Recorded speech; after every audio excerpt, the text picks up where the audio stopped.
গতকাল রোববার সচিবালয়ের ঘটনা নিয়ে জামায়াত আমির বলেন, আনসার সদস্যরা গায়ের জোরে সচিবালয়ে ঢুকে অস্থিতিশীল পরিবেশের সৃষ্টি করেন। বৈষম্য বিরোধী ছাত্র আন্দোলনের অন্যতম সমন্বয়ক হাসনাত আবদুল্লাহ তাদের শান্ত করার চেষ্টা করেন।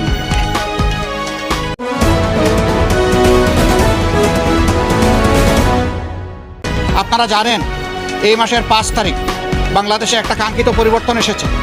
এই পরিবর্তনের সামনের সারিতে থেকে যারা লড়াই করেছে অন্যায় অসত্য এবং জুলুমের বিরুদ্ধে অধিকারের পক্ষে, তাদের কয়েকজন গুরুত্বপূর্ণ সমন্বয়ক আছে যারা সমন্বয় করে গোটা কর্মসূচি বাস্তবায়ন করেছে।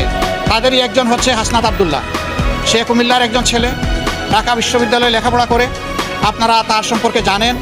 গতকালকে একটা বাহিনীর কিছু লোকেরা তারা প্রতিবাদ করতে এসে সমস্ত আইন কানুন ভঙ্গ করে গায়ের জোরে তারা সেক্রেটারিয়েটে বা